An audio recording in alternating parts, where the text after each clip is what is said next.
Apocalipsis capítulo 3, por favor.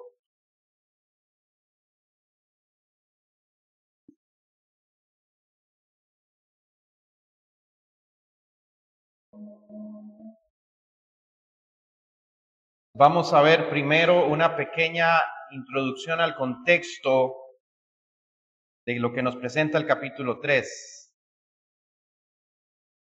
Ahí me avisa cuando está la transmisión, Isaac. Ya, ok, perfecto.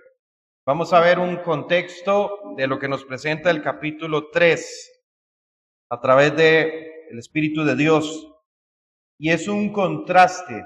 Recordemos, hermanos, que en la Biblia, en toda la Escritura, ningún pequeño detalle quedó ahí al azar, sino que Dios, en un control soberano de la preservación de la Escritura para nosotros la Iglesia, ha dejado cada punto, cada coma, cada contexto, cada pequeña insinuación donde tiene que ir para bendición de nosotros, para conocimiento de nosotros.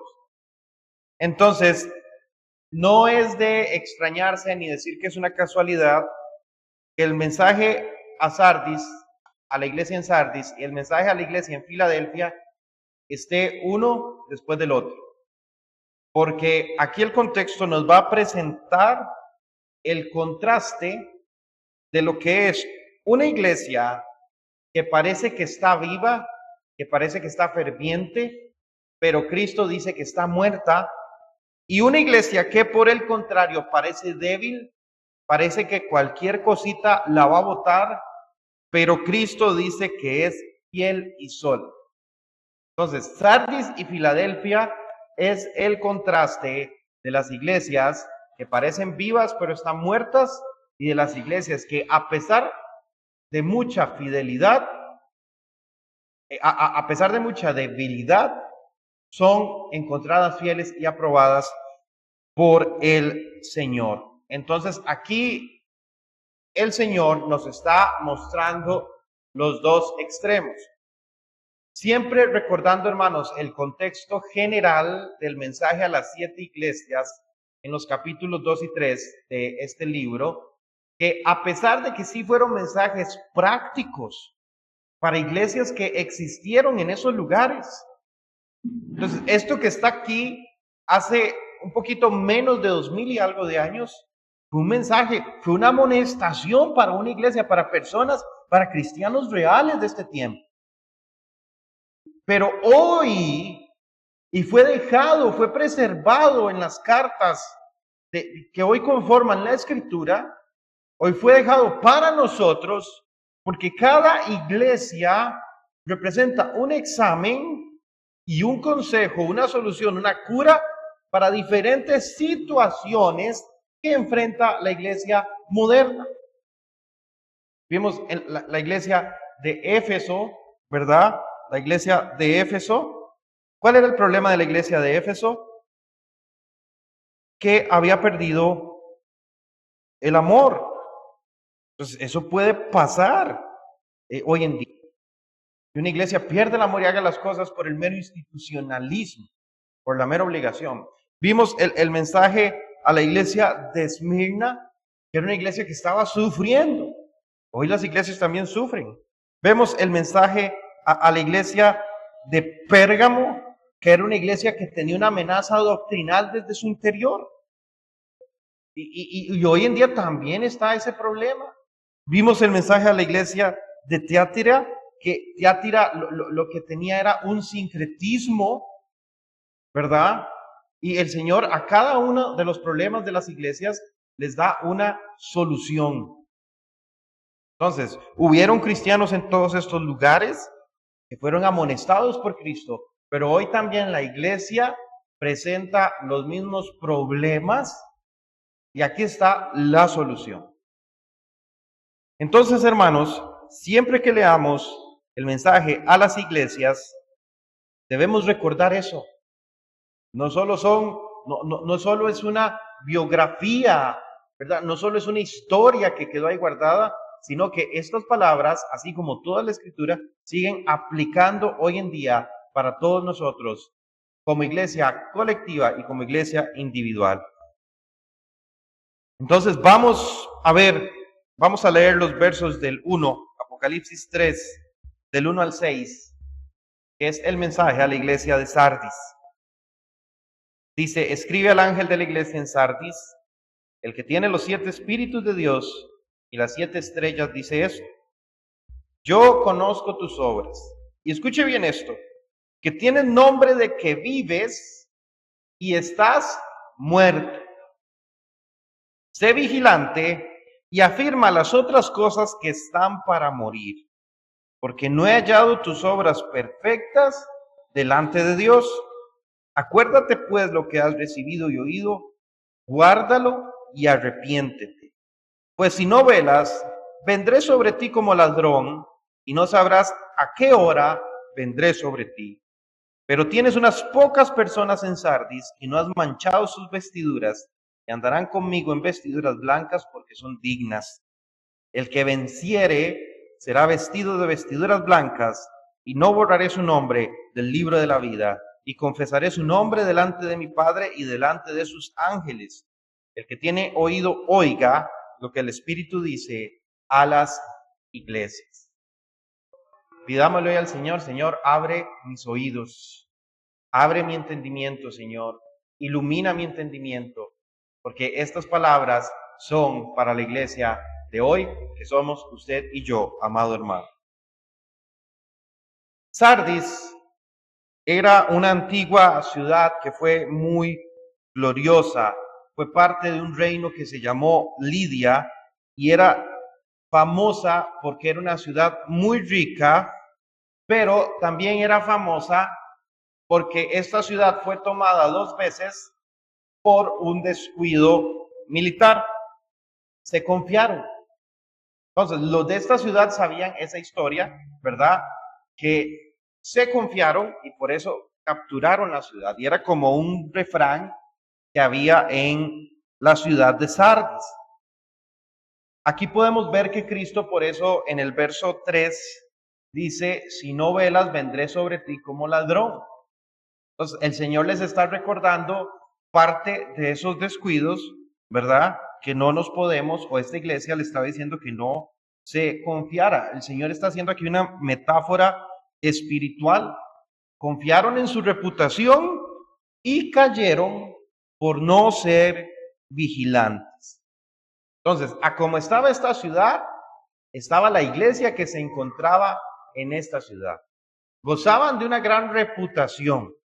Tenían una gran reputación.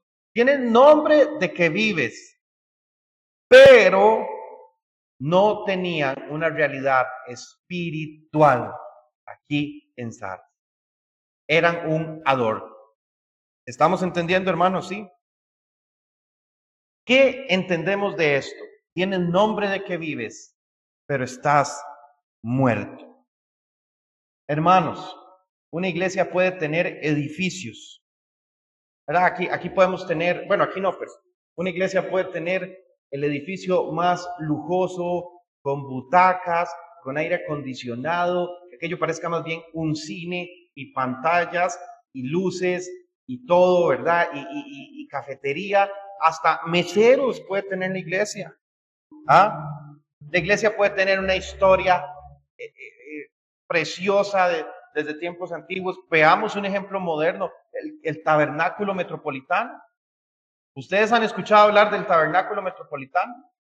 Es una iglesia de Inglaterra, así se llama, tabernáculo metropolitano. Y esa iglesia fue fundada nada más y nada menos por Charles Spurgeon, considerado uno de los mejores predicadores del siglo XVIII. Y hoy en día, Tabernáculo Metropolitano, hermano, es una de las iglesias consideradas que más se ha torcido en cuanto a la doctrina. O sea, de nada sirvió quien la fundó, de nada sirvió la historia. Entonces, una iglesia puede tener eso, una iglesia puede tener una membresía enorme, ¿verdad? Puede haber cientos, puede haber miles de personas, que hoy en día los pastores se enfocan mucho a eso. Hoy en día los pastores lo que quieren medir es eso, la membresía. Si hay mucha gente, estamos bien. Si hay poquita gente, ¡ay, algo pasa! ¿Qué pasó ahí? ¿Qué? No. Una iglesia puede tener todas estas cosas y exteriormente verse muy, muy bien, pero para Cristo puede estar muerta espiritualmente. ¿Qué nos va a importar a nosotros más? ¿La opinión que tenga el ser humano o la opinión que tenga Cristo de la iglesia?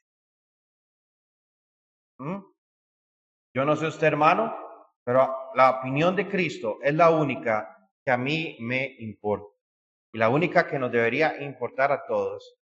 No importa si la iglesia tiene techo de paja, piso de tierra, pero si Cristo dice que esa iglesia vive, está mejor que Lakewood, está mejor que Casa de Dios, está mejor que muchas otras que sabemos que el diagnóstico puede ser muy parecido al de Sardis. Dígame si esas iglesias exteriormente son feas. Hermano, por Dios, yo no sé si usted ha visto, en algún momento ha visto tomas de estas iglesias, sobre todo en Estados Unidos, como, ¿verdad? Como Lakewood, como Hillsong en Nueva York, en otros lugares. Hermano, esos son coliseos. Esos son coliseos. Ahí no hay un grupo de alabanza, ahí hay un concierto.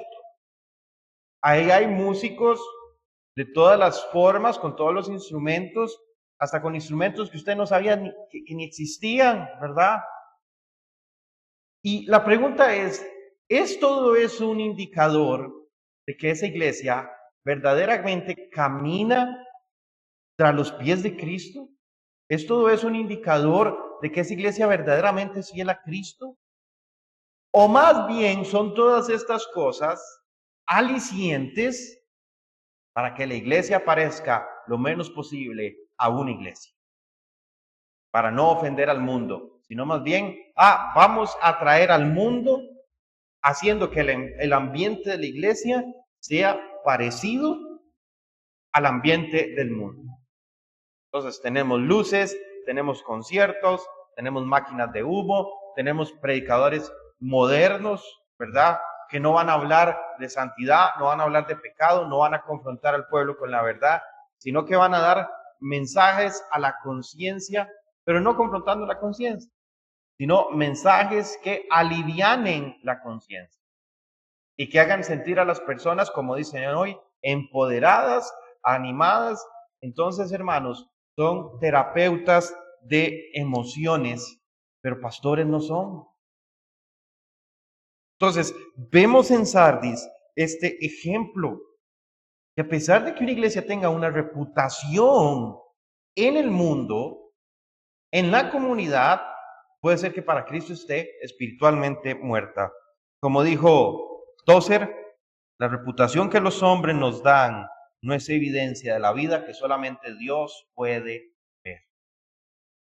Entonces, hermanos, de entrada podemos decir que ninguna de estas cosas son importantes, sin caer en los extremos, ¿verdad? Porque bueno, si tenemos un edificio hay que cuidarlo, si tenemos un lugar donde congregarnos hay que atenderlo, ¿verdad?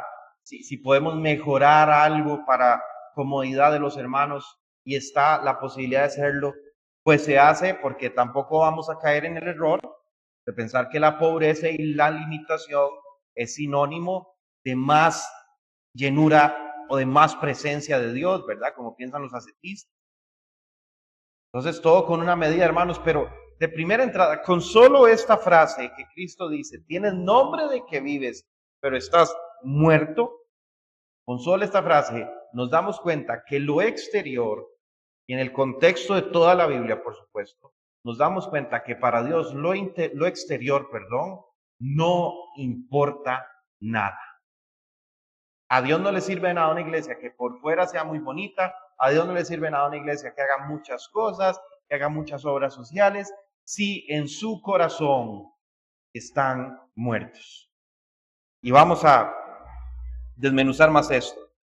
¿Cómo se presenta Cristo a esta iglesia? El que tiene los 7 espíritus de Dios y las 7 estrellas, dice esto. Esta representación de Cristo ya la habíamos estudiado, ¿verdad? Desde Apocalipsis 1. Los 7 espíritus de Dios significa la plenitud del Espíritu Santo, plenitud de inteligencia, plenitud de sabiduría, plenitud de revelación, plenitud de conocimiento, plenitud de todo en el Espíritu de Dios, así como lo tenía Cristo. Y no solo, ¿verdad? No solamente una plenitud de conocimiento bíblico y humano, filosófico, teológico, sino que Cristo tiene una plenitud de conocimiento de lo interior de nuestro corazón. Hermano, usted no puede ocultarle nada a Dios y por lo tanto a Cristo. Recordemos en los evangelios, cuando el Señor hacía un milagro y los fariseos estaban diciendo dentro de sí cosas, criticándolo, ¿verdad? La palabra nos dice que Cristo, conociendo los pensamientos de ellos, y ahí hay una clara evidencia de la deidad de Cristo. ¿Quién conoce los pensamientos y no solamente Dios? Vean qué curioso esto, hermanos. El enemigo, ¿verdad? Satanás y los ángeles caídos, a pesar de que operan en nuestra mente, no conocen nuestros pensamientos. Satanás no conoce nuestros pensamientos. Dios sí. Como dijo el salmista, desde lejos puedes ver mis pensamientos.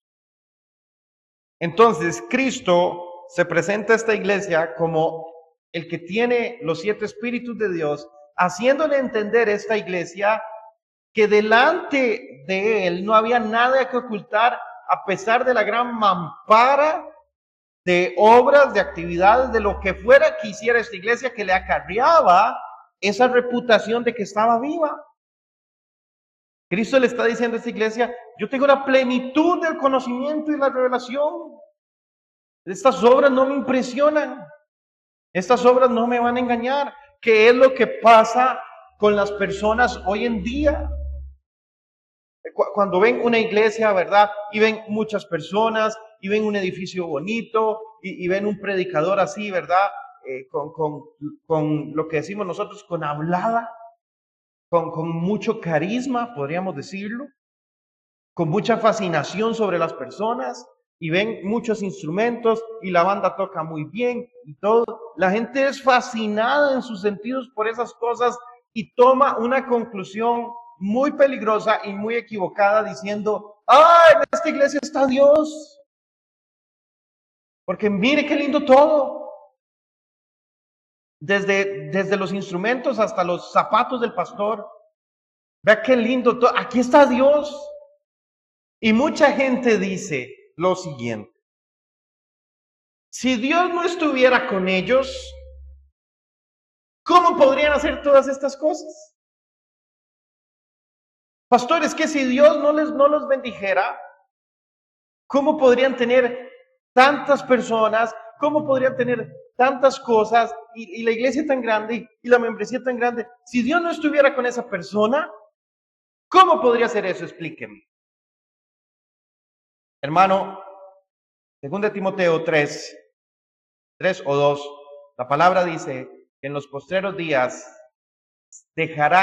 muchos dejarán de sufrir la sana doctrina y se volverán a las fábulas. La palabra también dice que vendrán falsos maestros. Pablo, ¿verdad? En Hechos 20 dice que vendrán lobos al rebaño y vendrán falsos maestros que engañarán a pocos, que engañarán a muchos.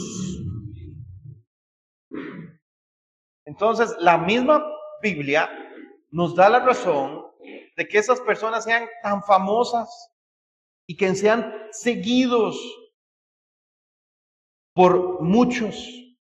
Una vez se hizo un experimento, no recuerdo cómo se llamaba, que se llamaba una verdad incómoda contra una mentira complaciente. Entonces, ¿qué escogían las personas?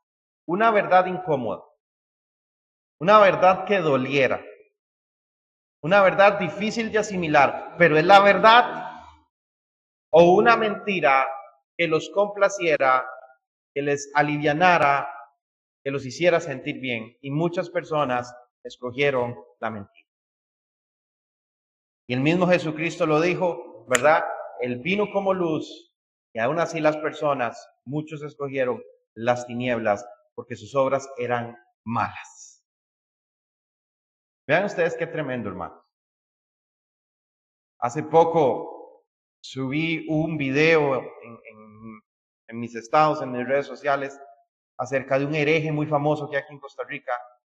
Me reservo el nombre porque estamos en transmisión, pero muchos van a saber quién es cuando diga esto.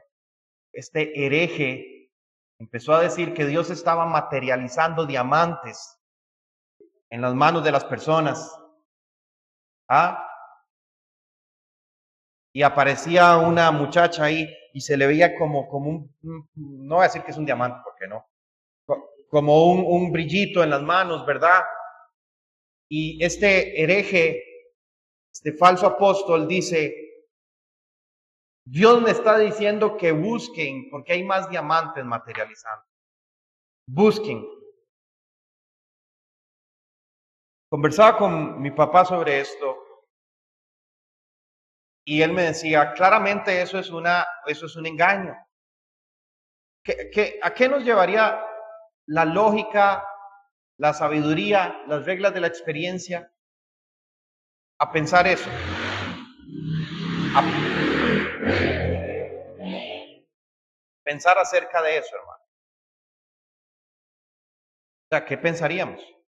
Que claramente eso es un montaje. O sea, esa es la primera opción, eso es un montaje. Porque sabemos que Dios no trabaja de esa forma y sería algo muy ridículo, muy vano para Dios hacer eso, para demostrar que la presencia del Señor está en ese lugar. Sin embargo, yo les hago la pregunta, ¿qué sucede si eso es cierto? ¿Qué sucede si en verdad se materializó ahí de alguna forma un diamante o alguna piedra de algún estilo? ¿Qué podríamos pensar como cristianos fieles? ¿Qué dijo el apóstol Pablo? ¿Qué dijo el apóstol Pablo acerca del Evangelio? Si aún un ángel del cielo desciende y os predica un evangelio diferente, sea anatema. O sea maldición, sea rechazado completamente eso. Aun si yo les predicara un evangelio diferente, sea anatema. Porque dice la palabra que Satanás se viste de ángel de luz y sus ministros de justicia. Y no podemos pasarle por alto a esas palabras, sobre todo en estos tiempos, hermanos.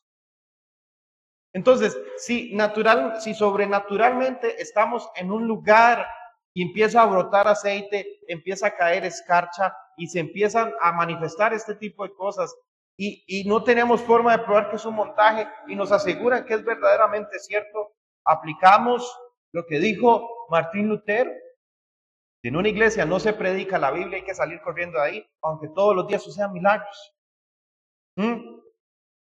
Entonces, hermanos, estas cosas no impresionan a Dios, pero sí fascinan, como dijo el apóstol Pablo a los Gálatas, ¿quién fascinó vuestros sentidos para que os apartaras de Cristo?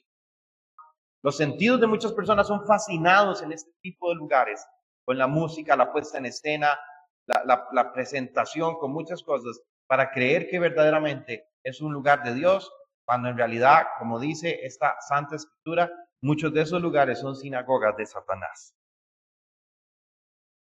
Por eso Cristo dice, tengo los 7 espíritus, tengo la revelación completa del Espíritu Santo, no me pueden ocultar nada. Y las 7 estrellas, ya sabíamos que eran los pastores, líderes que Cristo tiene en sus manos. Entonces, ¿por qué Cristo le dice a esta iglesia? Porque probablemente la culpa de esta situación de Sardis, la tenían los líderes de la iglesia. Y volvemos a lo que planteamos en el primer capítulo de estudio valga la redundancia, de este estudio, el libro del Apocalipsis. Cuando Cristo dice que Él tiene las 7 estrellas en su mano, O sea, cuando Cristo dice que Él tiene a los líderes de las iglesias, sean cuales sean, en sus manos, no solo lo está diciendo como si fueran inviolables, ¿verdad? Infalibles, como si tuviera un campo de fuerza alrededor y no se pudiera hacer nada en contra de ellos, sino que están bajo su autoridad, la mano derecha. Cuando usted lea la mano derecha del Señor o de Dios, significa la autoridad que tiene Cristo sobre cada uno de estos líderes espirituales que darán cuentas a Dios sobre lo que hicieron con sus iglesias. Entonces, todos estos falsos profetas, todos estos falsos apóstoles podrán hacer muchas cosas en este mundo y coronarse de gloria, vestirse de alabanzas, hermanos, pero al final de sus días darán cuenta a Dios de todo lo que hicieron.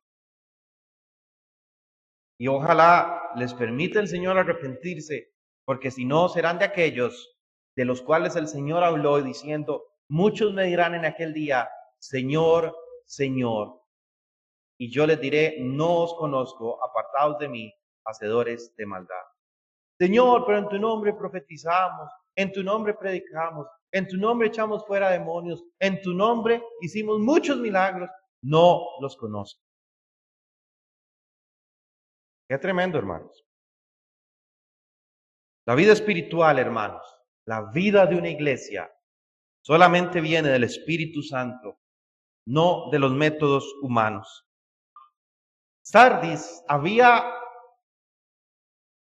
sustituido esta dependencia por el Espíritu de Dios y la había cambiado por meras actividades religiosas. Juan Carlos Riley dice, es posible tener mucho movimiento y sin embargo ninguna vida. Lo primero que la iglesia debe cuidar es su corazón, porque la palabra dice, del corazón mana la vida. La iglesia debe cuidar su corazón, que es la santa palabra de Dios y que es el Espíritu Santo fluyendo a través de él. Si eso está mal, hermano, todo lo demás va a estar mal. Dice el Señor a esta iglesia, tienes nombre de que vives, o sea, tienes una reputación muy grande en Sardis. Todos te conocen, todos hablan de ti. Todos dicen, wow, la iglesia del momento. Pero, ¿qué dice el Señor? Y estás, ojo, el Señor no le dice estás débil, el Señor no le dice estás enferma, el Señor no le dice estás fría, el Señor simple y sencillamente dice estás muerta. Muerta. ¿Qué implica esto? Probablemente Sardis tenía, número uno, ortodoxia sin poder. ¿Qué quiere decir eso? Toda la puesta en escena, toda la presentación de una iglesia fiel y santa, pero en su interior no era así. Veamos lo que dice 2 Timoteo 3:5, lo leo yo para ustedes, hablando de los hombres en los postreros tiempos, dice que tendrán apariencia de piedad, pero negarán la eficacia de ella. A estos evita. ¿Qué le está advirtiendo Pablo aquí a Timoteo? Timoteo era un pastor de una iglesia. Pablo le está advirtiendo que la iglesia va a topar con este tipo de hombres, ¿verdad? Y si usted quiere saber cómo son, léalo desde el verso 1, 1 Timoteo 3, del 1 al 5, ¿verdad? Ahí trae la lista: calumniadores, asesinos, difamadores, amadores de sí mismos, amantes de los placeres. Ese tipo de hombres se van a levantar en la iglesia en los postreros días, es decir, en estos días. Y Pablo le advierte a Timoteo que estos hombres van a tener apariencia de piedad. ¿Usted ha visto, cuántos se acuerdan de estas caricaturas de El Coyote, que usaba productos Acme, que siempre todo le salía mal? Cuando le quería robar una oveja al perro, ¿verdad? Al San Bernardo, el grandote. Él nunca pudo.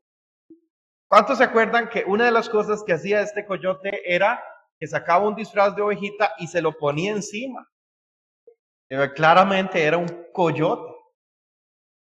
Esto es precisamente, para decirlo de alguna forma que entendamos fácilmente, esto es lo que dice Pablo a Timoteo. Estos hombres van a ser amadores de sí mismos. Estos hombres van a estar plagados de toda clase de cosas, pero se van a poner encima de ellos la apariencia de piedad. O sea que a primera impresión van a parecer creyentes fieles y van a parecer discípulos cercanos a Cristo. Pero dice, pero negarán la eficacia de ella. ¿Cuál es la eficacia de la piedad? Y piedad no entendamos como misericordia, sino piedad como la disciplina en la vida cristiana. Eso es lo que es la piedad cuando hablamos así. ¿Cuál es la eficacia de la piedad? La transformación en Cristo Jesús, hermanos, que cada día somos transformados más a la imagen de Cristo. Esa es la eficacia. Entonces, estos hombres van a negar que la disciplina cristiana tiene un efecto práctico y bueno y santo. Esto es lo que vemos hoy en día, hermanos. En muchos líderes, muchos pastores, muchos falsos apóstoles, muchos falsos profetas, que tienen toda la apariencia, pero en sus palabras niegan la eficacia de la vida y la disciplina cristiana. ¡Qué tremendo! Como la Biblia hace miles, ¿verdad? Hace 2000 años nos advirtió de todas estas cosas y quedan registradas para que los cristianos fieles de hoy vayan y sean advertidos por la misma palabra. Entonces, Sardis probablemente estaba llena de estos coyotes disfrazados en pieles de oveja, que negaban la piedad, que negaban la disciplina de la vida cristiana. Sardis probablemente tenía muchas actividades, pero sin ningún fruto. Juan 15, verso 4 dice, permaneced en mí, yo en vosotros, como el pámpano no puede llevar fruto por sí mismo si no permanece en la vida, así tampoco vosotros si no permanecéis en mí. Hermanos, si una iglesia no permanece en la palabra de Dios, de nada le sirve hacer muchas obras y muchas cosas a nivel social, a nivel misionero, a nivel del que sea, porque lo primero es permanecer en Cristo. Ese es el corazón de la iglesia. También Sardis tenía apariencia sin transformación. Mateo 23, 27, un ejemplo muy acertado.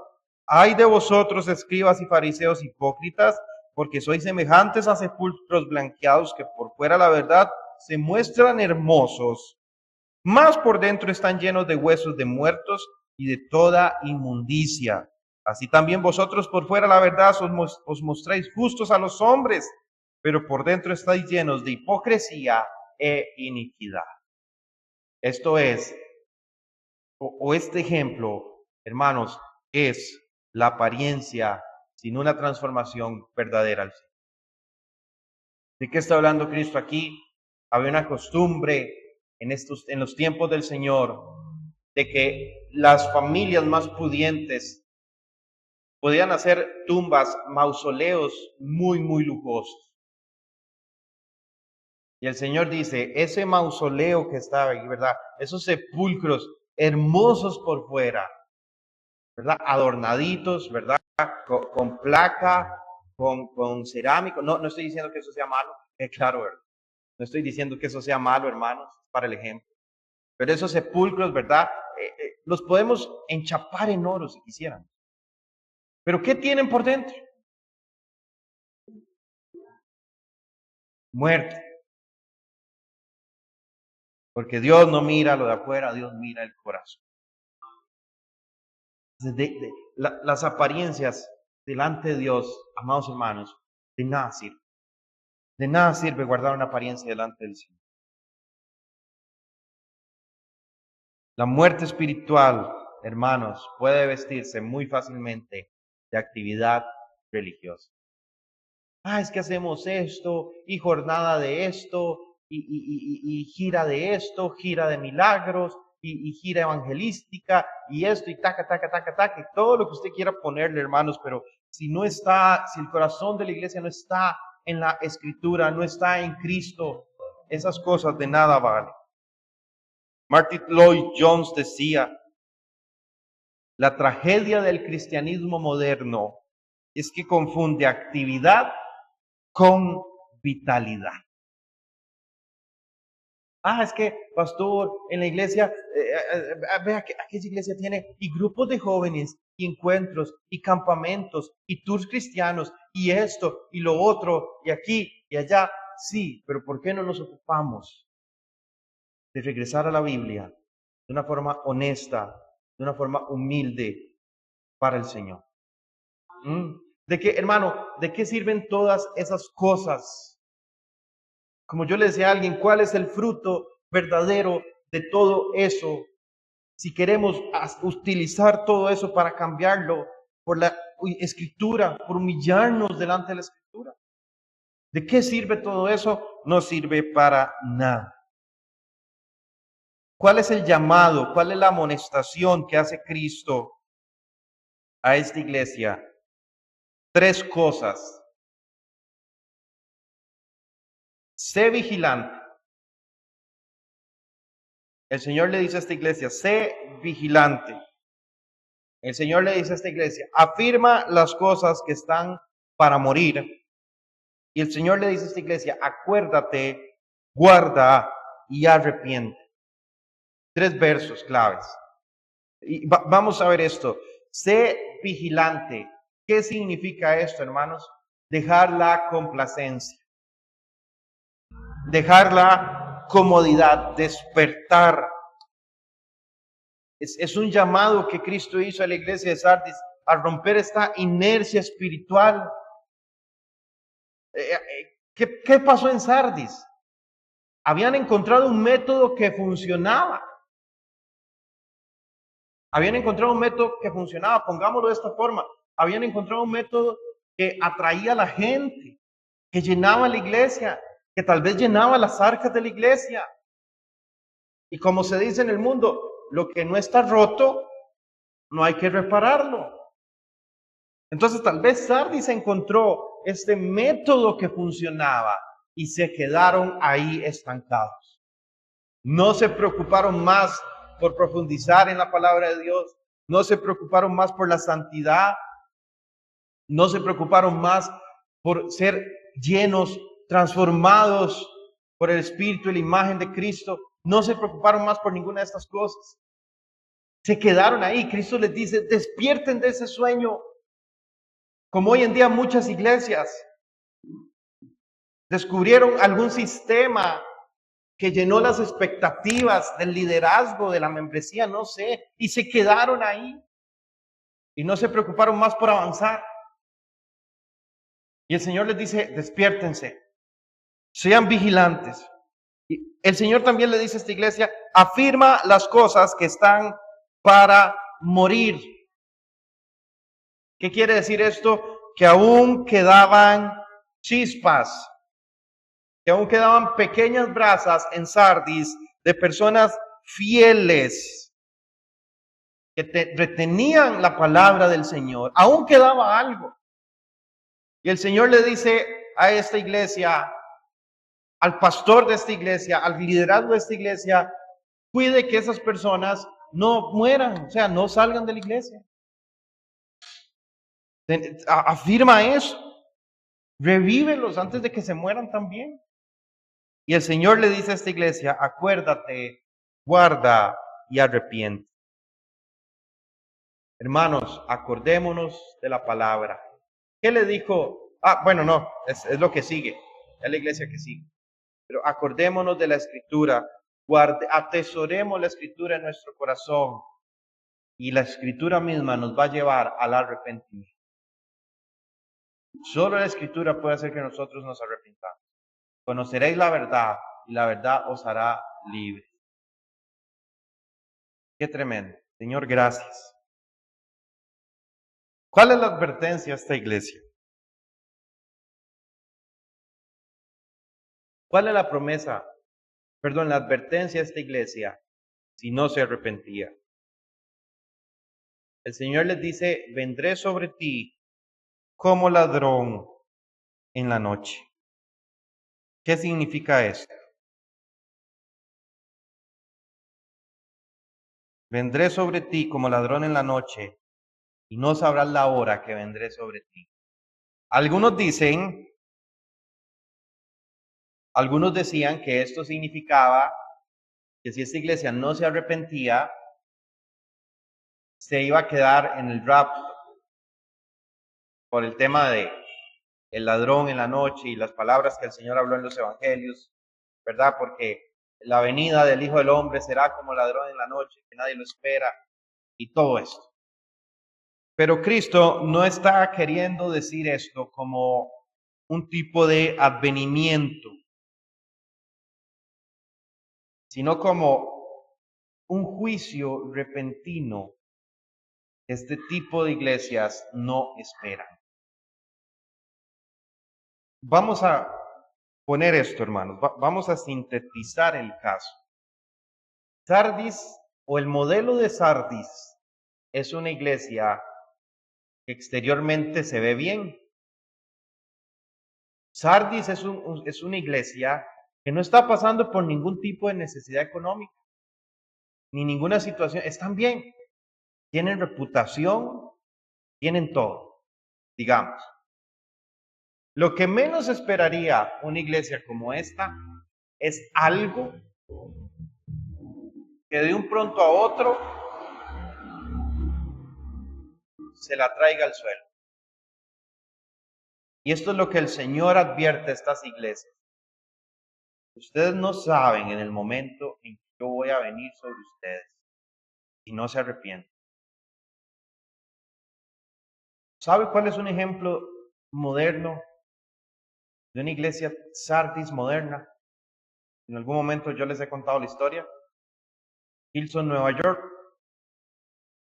Hillsong, Nueva York es una iglesia que se asemeja mucho a lo que se dice aquí en Sardis. Hillsong, Nueva York tenía reputación, incluso llegó a ser conocida como la iglesia de las celebridades. Tenía un pastor super cool, ¿verdad?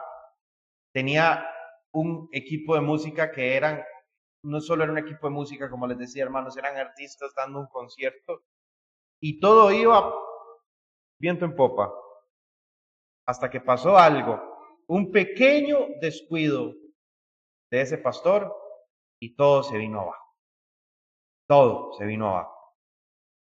Al pastor lo destituyeron, me parece que la iglesia la cerraron y la abrieron en otro lugar.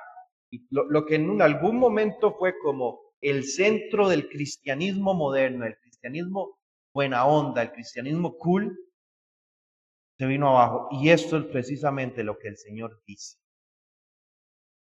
Vendré sobre ti como ladrón, cuando menos lo esperes, cuando todo vaya bien, cuando no haya nada de qué preocuparse, va a venir algo y no te arrepientes. Esto es lo que el Señor le dice a esta iglesia. Y las iglesias que también caminan en este modelo de apariencias, pero muerte espiritual. ¿Cuál es la promesa a los vencedores de Sardis? El Señor dice que aún en Sardis habían personas fieles que no habían manchado sus vestiduras. Reitero lo que dije el domingo pasado. Aún en las iglesias más torcidas hay personas fieles al Señor, mal instruidas, sí, pero su fidelidad está en Cristo. ¿Usted recuerda? Porque tal vez nosotros podemos pensar, Señor, ¿por qué no cae un rayo encima de esas iglesias y se acaba todo, verdad? Y muestras tu gloria y tu justicia. Como dijeron aquellos discípulos del Señor, ¿verdad? Señor, ¿quieres que oremos para que descienda fuego del cielo sobre esto? Muchas veces nosotros pensamos así. Pero recordemos la conversación que Abraham tuvo con Dios cuando Dios le dijo que iba a destruir Sodoma y Gomorra. ¿Qué hizo Abraham? Sí, Señor, mándales un granizo del tamaño de un estadio para que se arrepientan, esos sodomitas. ¿Qué hizo Abraham? Eso es un corazón de un hombre cristiano, hermanos. Eso es un corazón de un creyente. Un verdadero creyente no va a promulgar juicio. Abraham, mándales todo el fuego del volcán Cocopetec para que no. ¿Qué dijo Abraham? Señor, si hubieran 100 justos. ¿Cuántos habitantes había en Sodoma y Gomorra? Algunos estiman que tal vez más de 1 millón de personas. Señor, si entre esos millones hubieran 100 justos, ¿y qué le dijo el Señor?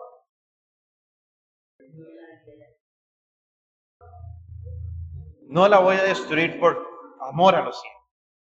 Señor, y si no hubieran 100, si hubieran 50 justos, no la destruiré por amor a los 50. Señor, si hubieran 20, si hubieran 10 justos en Sodoma y Gomorra, ¿y qué dijo el Señor? No la destruiré por amor a los 10. Y algunos dicen que Abraham pensó que sí había 10 justos en la ciudad. Pero si hubiera quedado en uno, probablemente Dios le hubiera dicho lo mismo. ¿Qué es lo que pasa, hermanos? En estos lugares donde hay tanta aberración doctrinal, en estos lugares donde hay manipulación, tergiversación del evangelio, en donde se mueven doctrinas satánicas. Como un día estaba escuchando un video, una pastora diciendo que Malaquías 3:10 dice que, ¿qué dice Malaquías 3:10? Usted lo conoce. En esto me habéis robado, dice el Señor, vuestros diezmos y ofrendas. Entonces esa pastora dice que después Jesucristo dijo que los ladrones, que el Nuevo Testamento dice que los ladrones no entrarán al reino de los cielos. Entonces esta pastora dice y saca esta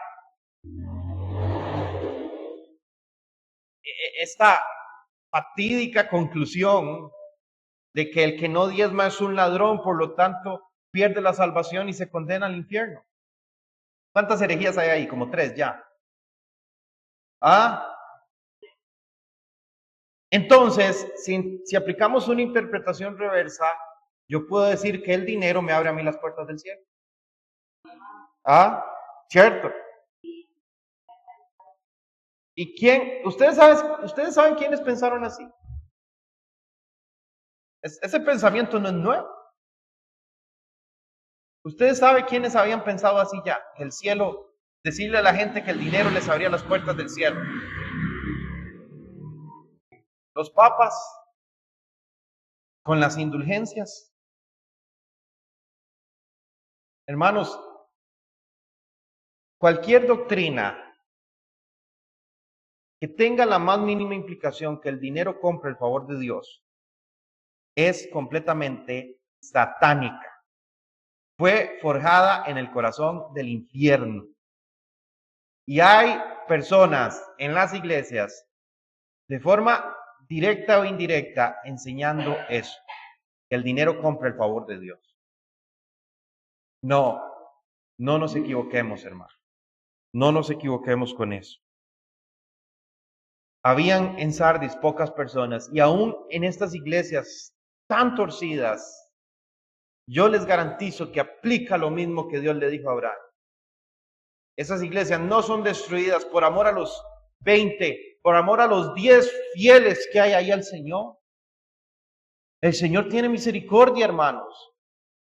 Por eso permite temporalmente que estas cosas sigan hasta que estas personas puedan ser convencidas por el Espíritu Santo de que no están en el lugar correcto. Amén.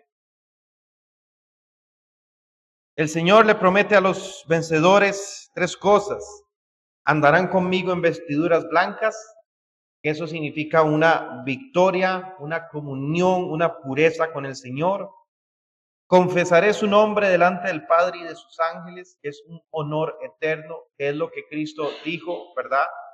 que el que lo niegue a él delante de los hombres, él lo negará a esa persona delante de los ángeles y del Padre. Probablemente en Sardis había muchas personas que estaban dispuestos a negarlo a él. Por eso el Señor dice esto. Y el Señor dice aquí algo muy claro. Hay una promesa que quiero que veamos por aparte, ya para terminar. No borraré su nombre del libro de la vida. Ahí está esa promesa, ¿verdad? No borraré su nombre del libro de la vida. Les hago esta pregunta, amada iglesia. ¿Se puede borrar el nombre de un creyente del libro de la vida? Oh, mañoso. ¿Se puede borrar el nombre de una persona del libro de la vida? Entonces, ¿por qué el Señor dice eso? Miente. Amenaza en vano el Señor. Vamos a entender esto. Porque este es uno de los pasajes que usan muchos para concluir que la salvación se puede perder. Siempre que me topo un pasaje de estos, me gusta explicarlo para que podamos mantenernos sólidos en esta clara revelación de la Escritura, que la salvación es eterna, hermano. Entonces, ¿cómo podemos interpretar esto que Cristo dice a esta iglesia desde el punto de vista de que la salvación no se puede perder?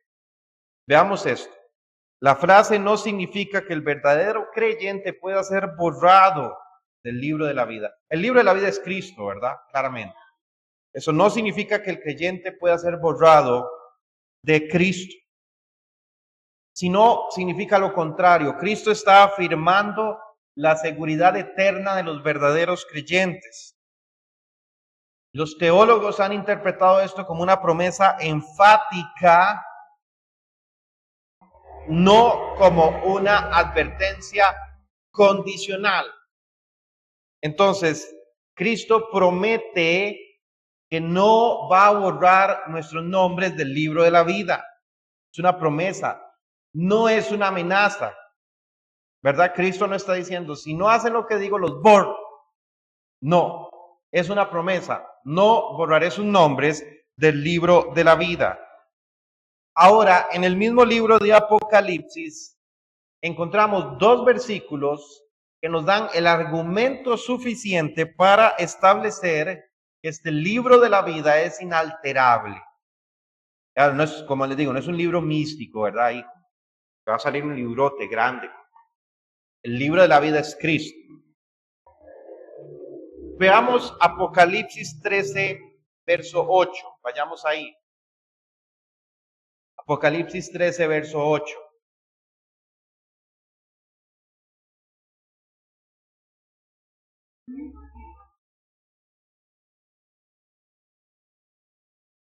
Aquí hay una afirmación tremenda, enorme, sustancial. Apocalipsis 13, verso 8, ¿qué dice? Y la adoraron todos los moradores de la tierra. ¿De quién está hablando ahí? De la bestia, ¿verdad? Cuyos nombres no estaban escritos en el libro de la vida del Cordero, que fue inmolado alrededor del año 30 después de Cristo.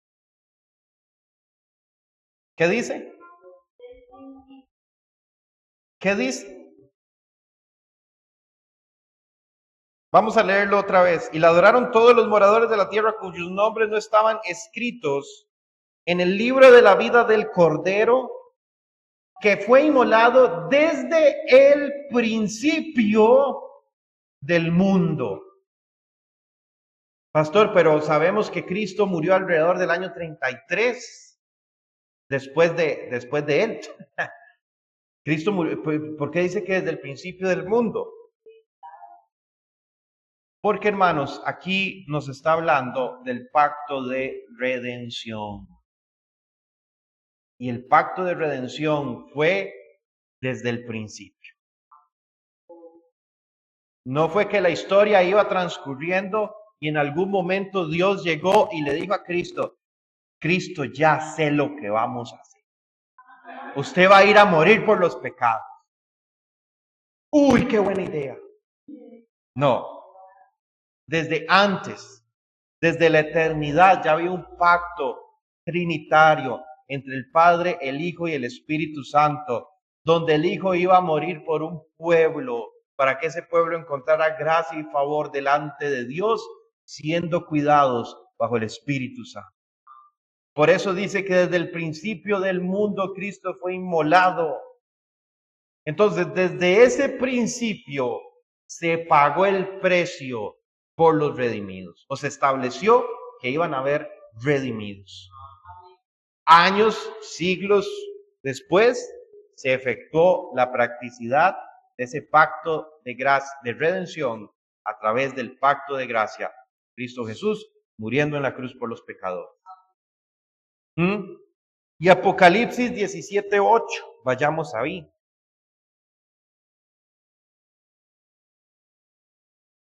Apocalipsis 17, verso 8 dice: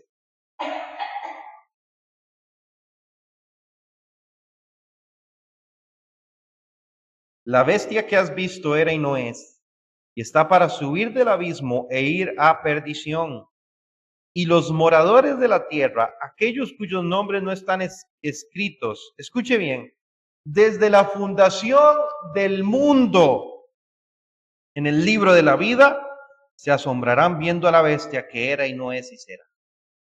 ¿Desde qué momento está escrito el nombre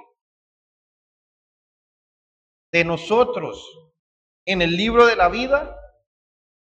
Pastor, yo me convertí en el año 86, entonces desde el año 86. No. Su nombre estaba escrito ahí, hermanos, desde la fundación del mundo. Desde la creación, desde antes de la creación, ya su nombre estaba escrito en Cristo Jesús para salvación. Sproul dice: si Dios decretó la salvación desde la eternidad, nada puede revertir ese decreto sin implicar un cambio en la voluntad de Dios, lo cual es imposible. ¿Por qué? Porque Dios es inalterable. Otra consideración que debemos de tomar en cuenta, hermanos, es el mensaje, el lenguaje del libro del Apocalipsis, que está enfocado en afirmar tres cosas. Número uno, la certeza de la salvación. Número dos, la honra final del creyente. Y número tres, la seguridad del perseverante.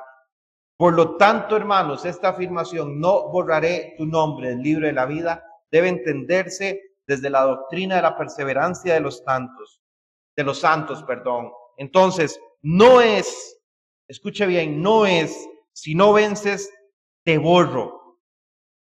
Y sí es, como vencerás, jamás serás borrado. Amén.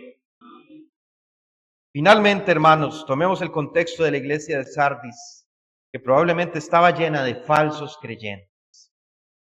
Algo que está probado en la Escritura, primera de Juan 2:19, salieron de nosotros, pero no eran de nosotros. Y Tito 1:16, profesarán conocer de Dios, pero sus hechos lo niegan. Entonces, Dios no va a borrar a nadie que sea un verdadero creyente. En palabras de Calvino, Dios puede perder tiempo la apariencia de piedad en los reprobos, pero la obra del Espíritu Santo en los elegidos nunca se extingue. Pastor, yo conocí un fulano, un mengano que vino en la iglesia y danzaba y cantaba y oraba en lenguas y tacataca y tucutuco y todo. Pastor, y se apartó y se entregó al mundo y se perdió y se murió y seguro está con los chamucos. Entonces, ese cristiano perdió la salvación. ¿Quién te dijo a ti que esa persona era cristiana?